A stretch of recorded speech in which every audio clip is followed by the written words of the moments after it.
안녕하세요. 저는 올해 48살이 된 남자이고, 얼마 전 저의 잘못된 선택으로 하나밖에 없는 소중한 딸을 눈앞에서 잃을 뻔했습니다. 지금은 저의 불찰을 알고 있고, 딸에게 항상 미안해하는 마음으로 살아가고 있는데요. 지금은 딸과 단둘이서 살고 있습니다.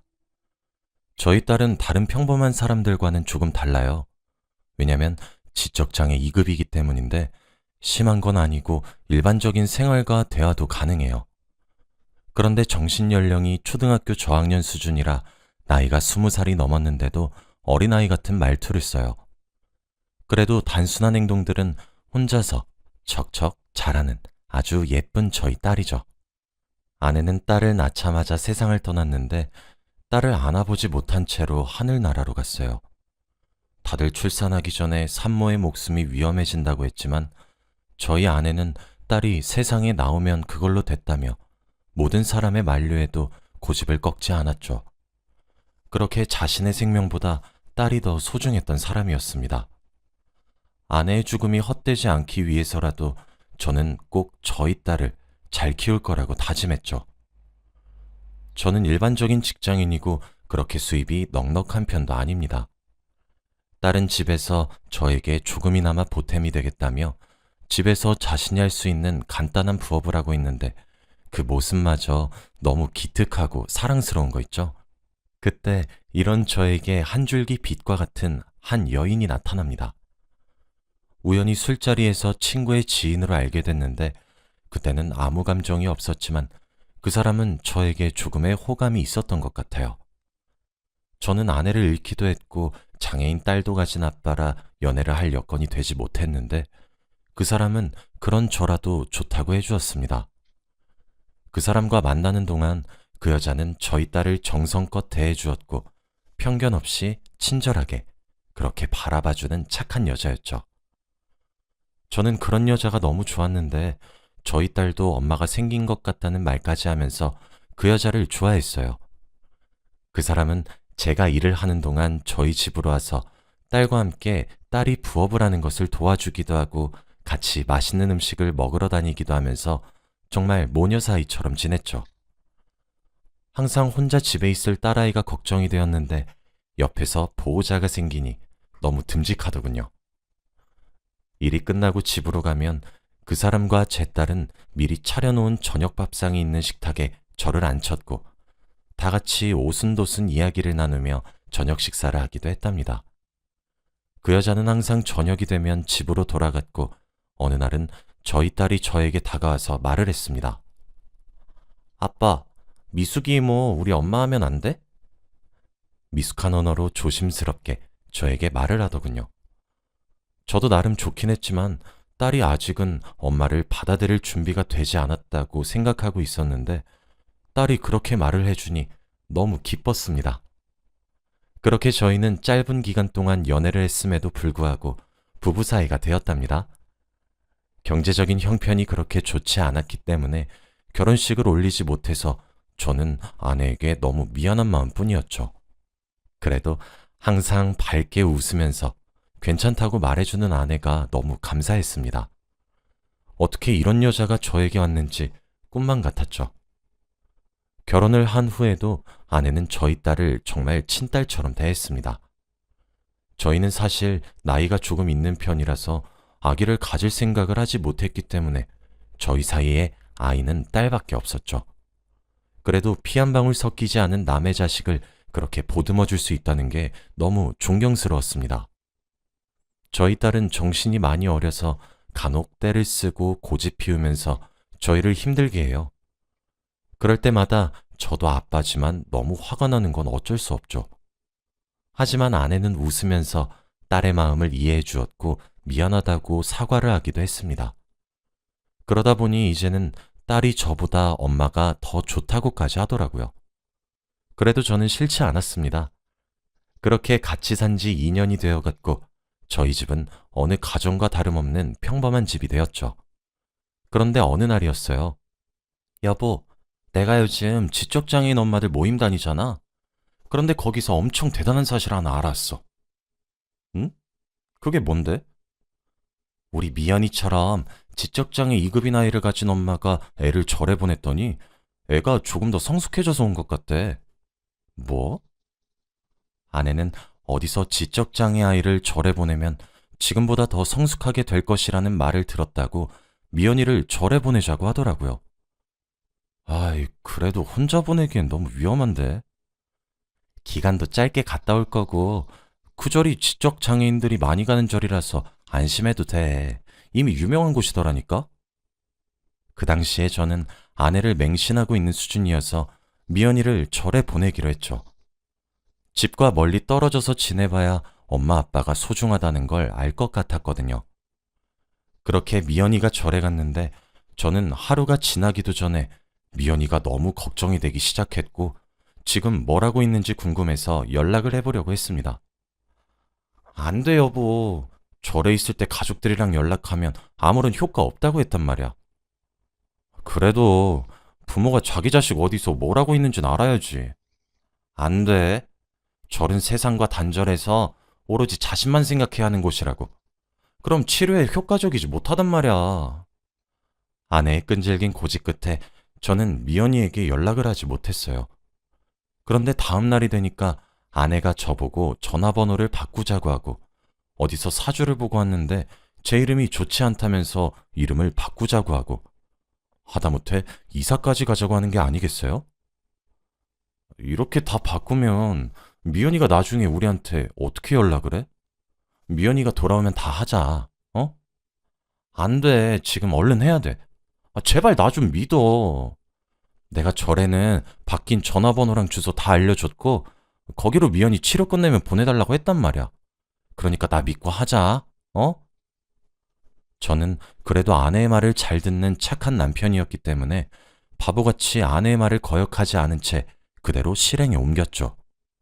새로운 동네와 새로운 전화번호, 하다못해 새로운 이름을 가지게 된 저는 마치 다른 사람이 된 것 같았어요. 얼른 미연이가 집으로 돌아오기만을 기다렸죠. 하지만 몇 달이 지나도 아이가 집에 돌아오지 않는 겁니다. 저는 이렇게 오랫동안 딸을 안 본 적이 없어서 너무 보고 싶었는데 어디 절로 갔는지도 알 수가 없어 연락할 수 있는 방법이 없었죠. 그때 저는 제가 정말 딸에게 무심한 아빠였다는 것을 깨달았습니다. 너무 아내의 말만 믿고 자식에게 관심이 없었던 것 같아요. 저는 그날 밤 아내에게 물었습니다. 미연이 언제 온대? 안 그래도 내가 절에 전화해봤는데 미연이가 절체질인가 봐. 너무 좋아하는 것 같다는데? 같이 간 소진이랑 완전 절친됐나 봐. 소진이도 지적장애 2급이거든? 둘이서 맨날 같이 놀고 그런다던데? 미연이가 소진이랑 조금 더 놀고 싶다고 해서 섭섭하지만 그러라고 했어.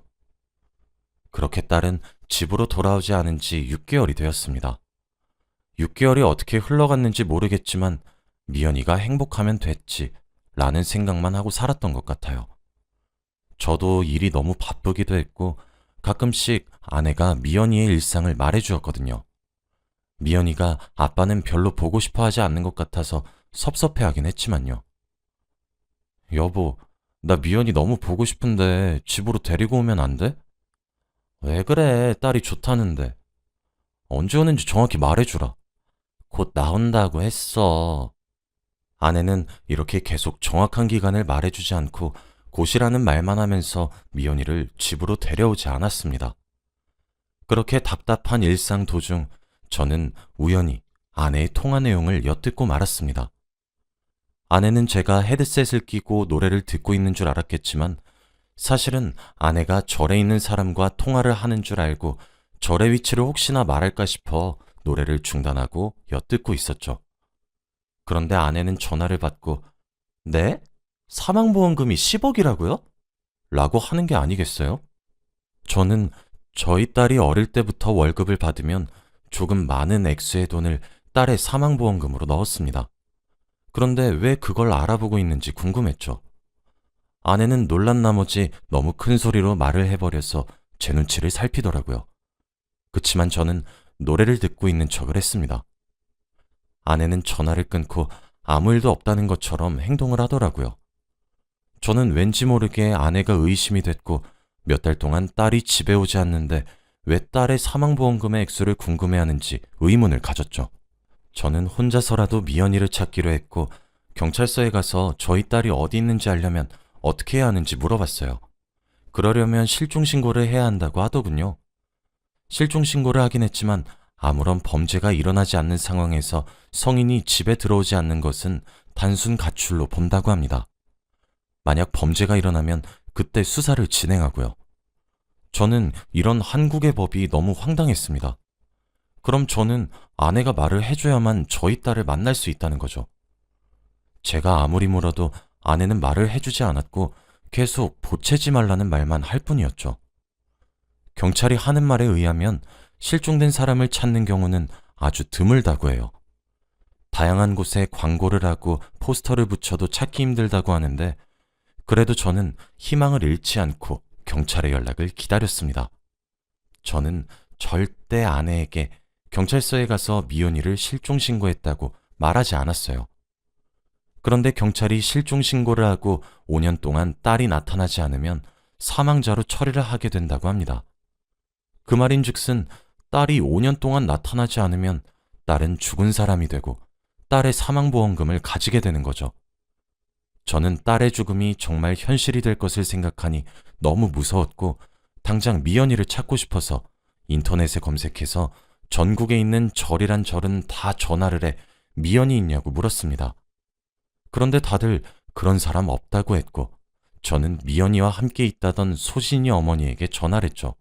소진이 어머니? 네, 누구세요? 아, 저 미연이 아빠인데요. 혹시 소진이가 지금 있는 절이 어디예요? 미연이랑 같이 있다고 하던데? 네? 그게 무슨 소리세요? 소진이 지금 제 옆에 있는데 절이라뇨? 아니, 소진이랑 저희 미연이가 같이 절에 갔잖아요. 지적장애가 절에 가면 조금 성숙해진다고 들었다고. 아니, 그게 무슨 소리세요? 저 기독교예요. 라고 한 뒤 제 전화를 뚝 끊으셨죠. 저는 이게 무슨 일인가 싶었고 당장 아내를 찾아가 물어보고 싶었어요. 미연이가 절에 갔다는 것이 사실이 아니면 미연이는 몇 개월 동안 도대체 어디서 뭘 하고 있었던 걸까요? 미연이가 너무 걱정이 되었고 지적장애인인 미연이가 혹시나 잘못될까봐 우려하고 있었어요. 저는 아내가 집으로 오자마자 화를 냈어요. 여보, 우리 미연이 대체 어딨어? 갑자기 왜 그래? 미연이가 어디 있긴 절에서 지금 치료받고 있잖아. 내가 소진이 어머니한테도 전화도 다 해봤거든? 근데 절에 간 적 없다고 기독교라고 하시더라? 대체 어떻게 된 건지 설명해봐. 그러자 아내는 당황을 하기 시작했고 식은땀만 줄줄 흘리고 있었습니다. 아무 말도 하지 않는 아내에게 너무 화가 나서 그만 언성을 높이고 말았네요. 너 말 안 해? 우리 미연이 어디다 팔아먹었어? 라고 화를 냈습니다. 그런데도 그 사람은 입도 뻥끗 안 하더라고요. 저는 말도 통하지 않는 사람과 대화를 나누고 싶지 않아서 얼른 경찰서로 향했습니다. 그런데 경찰은 그래도 어쩔 수 없다는 말뿐이었어요. 실종이 됐고 어디 있는지 아내분만 아신다면 아내분과 이야기를 나눌 수밖에 없어요. 라고 했습니다. 저는 아무것도 할 수 없는 제 자신한테 너무 화가 났어요. 혹시라도 아내가 미연이를 병원에 입원시켰다거나 장애인 센터에 보냈다거나 하다못해 극단적인 경우까지 생각을 했습니다. 머릿속에서 오만 생각이 다 드니까 제 자신을 주체할 수 없더라고요. 그래서 그날부터 발로 뛰면서 이 동네 저 동네 경찰서를 다 돌았습니다. 정말 거의 1년 동안 미연이를 찾기 위해서 달렸더라고요. 아내는 집에서 살고 있는 것 같은데 저는 대부분 찜질방이나 사우나에서 밤을 보내서 뭐하고 사는지 모르죠. 저에게는 오로지 미연이가 중요했기 때문에 그 사람과의 이혼 소송을 진행할 여유도 없었습니다. 미연이를 찾는 것이 한시가 급한 상황이었거든요. 저는 미연이를 보지 못한 지 거의 2년 가까이 되어가고 있을 때 한 경찰서에서 연락이 오더라고요. 저기 박미연 양 보호자 되세요? 라는 전화였습니다. 전화가 온 곳은 한 읍내의 작은 경찰서였고 저는 불이 나게 그곳으로 달려갔습니다. 그런데 그곳에는 제 딸이 정말 거지꼴로 앉아있는 게 아니겠어요? 얼굴과 온몸은 흙투성이에다가 손톱에는 때가 잔뜩 껴서 부모가 버린 자식 같은 모습이었죠. 저는 정말 몇 년 만에 본 딸의 모습에 저는 다리에 힘이 풀려서 주저앉았고, 딸도 제 얼굴을 기억하는지 저에게 안겨서 서로 같이 껴안고 펑펑 울었습니다. 경찰관 분들에게 저희 딸을 찾아주셔서 정말 감사하다고 인사를 드리고 어떻게 찾으셨냐고 물어보았습니다. 그런데 경찰관이 하는 말은 정말 충격적이었어요. 작은 읍내다 보니 전부 다 옛날 건물인데 한 주민이 자꾸 반지하에서 울음소리가 들린다며 신고를 했대요. 그 반지하는 너무 낡고 사람이 있을 수 없는 정도의 크기라서 경찰관들이 동물이 갇힌 줄 알고 반지하에 갔는데 자물쇠로 잠겨져 있었고, 그곳에 문을 열었더니 저희 딸이 있었다고 해요. 정말 작고 낡은 곳인데 밥그릇과 요강 하나가 다였고, 지문조회를 해보니 저희 딸 이름과 주소가 다 나왔다고. 도대체 누가 그곳에 저희 딸을 감금시켰는지 당장 찾아가 죽이고 싶은 마음뿐이었죠. 그때 경찰관 분께서 아버님, 이런 말 드리긴 좀 그렇지만 저희가 조사해본 결과 주기적으로 반지하에 가서 따님께 밥을 주고 했던 사람을 근처 CCTV에서 발견할 수 있었는데요. 그 사람이 바로 어머님이에요. 사실은 딸을 찾은 지 3일 정도 되었습니다. 따님이 아버지 전화번호와 이름, 그리고 주소를 말하더라고요. 그런데 아버님이 이름도 바꾸시고 전화번호도 바꾸시고 하다못해 이사까지 가셔서 지문으로 찾았습니다. 그때 저희가 보호자로 등록된 분에게 연락을 해봤는데 받지 않으셨고, 많이 바빠서 그런가 싶어서 주소지로 등록된 동네 경찰서에 연락해서 따님 집에 방문해달라고 했는데 아내분만 있었다고 하더라고요. 그래서 그 경찰관이 이제 딸 찾았으니까 저희 경찰서에 들러서 딸 찾고 실종신고 해제해달라고 요청했는데도 깜깜무소식이어서 이렇게 아버님께 연락을 드린 겁니다. 너무 늦게 드려서 죄송해요. 어머니께서 동네 경찰서에다가 아버지가 딸을 학대한다면서 무조건 딸에 관련된 연락 오면 자기한테 먼저 알려달라고 했는데 CCTV 영상 보고 저희가 아버님께 연락드린 겁니다. 라고 하셨어요. 저는 경찰분들이 하시는 말에 너무 화가 났고 그 여자를 어떻게 해야 할지 고민했죠. 저에 대한 말도 안 되는 허위 사실을 유포하고 무엇보다 저희 딸을 2년 동안 감금시킨 것도 모자라 보름에 한 번씩 들리며 밥을 주다뇨. 제 이름과 전화번호, 집 주소까지 바꾼 것이 바로 저희 딸이 저를 찾지 못하게 하기 위해서 그런 거였습니다. 저는 그때 아내가 보험회사와 전화통화를 한 기억이 떠올랐어요. 아내는 아마 5년 동안 실종신고를 하고 딸을 찾지 못하면 사망자로 등록이 되니까 딸의 사망보험금을 노린 것이 틀림없었습니다. 저는 경찰관과 딸과 함께 아내가 있는 집으로 돌아갔고 아내는 경찰관들에게 체포되었습니다. 아내의 범죄가 이제 드러났고 정말 다양한 죄목으로 아내는 감옥으로 가게 되었죠. 저는 절대 합의를 해주지 않았고 아내가 감옥에서 평생 썩어가면서 죄를 뉘우치기를 바랬어요. 무엇보다 저희 딸이 지적장애라 말도 잘 못하는데 그 낡은 반지하에서 윗집 사람이 들릴 정도로 하루 종일 울었을 상상을 하니 너무 미안하고 아버지로서 도리를 다하지 못한 것이 죄책감이 들더군요. 앞으로는 오로지 저희 딸을 위해 살고 딸의 행복만을 위해서 살려고 합니다. 이런 못난 아버지인데도 다 용서해주고 저를 위해주는 딸에게 너무 고마워요. 한눈 팔지 않고 저희 딸만 바라보겠습니다. 제 이야기는 여기까지예요. 들어주셔서 감사합니다.